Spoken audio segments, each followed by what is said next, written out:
অন্য সব সম্পর্কের চেয়ে সন্তান এবং পিতামাতার সম্পর্ক একেবারেই আলাদা। কারণ পিতামাতার মাধ্যমেই সন্তান পৃথিবীতে আসে। ফলে জন্ম থেকেই সন্তান পিতামাতার কাছে ঋণী। পিতামাতা নিজের সর্বস্ব দিয়ে সন্তানদের প্রতিপালন করার চেষ্টা করেন। আল্লাহ তাআলার ইবাদতের পরেই মা বাবার প্রতি সন্তানের দায়িত্ব ও কর্তব্য পালন করতে হয়। বৈধ কাজে নির্দেশ পালনে পিতামাতার আনুগত্য করা সন্তানের জন্য ওয়াজিব। তাদের প্রতি সন্তানের আচরণ এবং কর্তব্য সম্পর্কে বিস্তারিত নির্দেশনা দিয়েছেন স্বয়ং আল্লাহ তাআলা।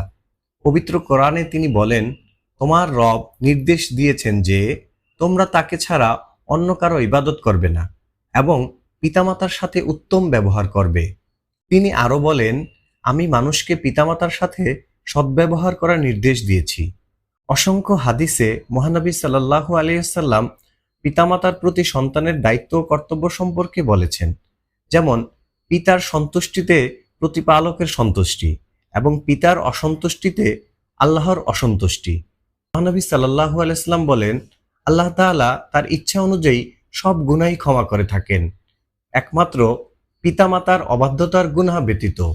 চলুন জেনে নেই পিতামাতার প্রতি সন্তানের 10টি কর্তব্য সম্পর্কে।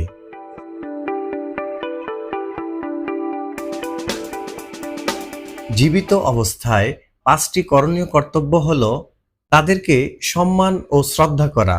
পিতামাতার মান মর্যাদার প্রতি সম্পূর্ণ সতর্ক দৃষ্টি রাখতে হবে। পিতামাতার প্রতি সৎ ব্যবহার করা ও তাদেরকে ভালোবাসা, তাদেরকে মান্য করা এবং তাদের আহ্বানে সাড়া দেওয়া। পিতামাতা ডাকা মাত্র সাড়া দিতে হবে। সকলের আগে তাদের কথা পালন করতে হবে। তাদের সেবা যত্ন করা। পিতামাতার অসুখ বিসুখে এবং বার্ধক্যে যত্ন সহকারে সেবা যত্ন করা প্রয়োজন। সাধ্যমতো তাদেরকে আর্থিক সহায়তা করা, তাদের সুখ শান্তির ব্যবস্থা করা এবং দূরে থাকলে টেলিফোনিক যোগাযোগ ও দেখা সাক্ষাৎ করা। মৃত্যুর পর 5টি করণীয় হল, পিতামাতার মৃত্যুর পর তাদের ওয়াদা, ওসিয়ত এবং ঋণ থাকলে তা আদায় করা। তাদের কাছে কারো গচ্ছিত আমানত থাকলে তা প্রত্যর্পণ করা সন্তানের অবশ্য কর্তব্য। তাদের জন্য ক্ষমা প্রার্থনামূলক দোয়া করা। ইবাদতের মাধ্যমে সওয়াব রসানি করা।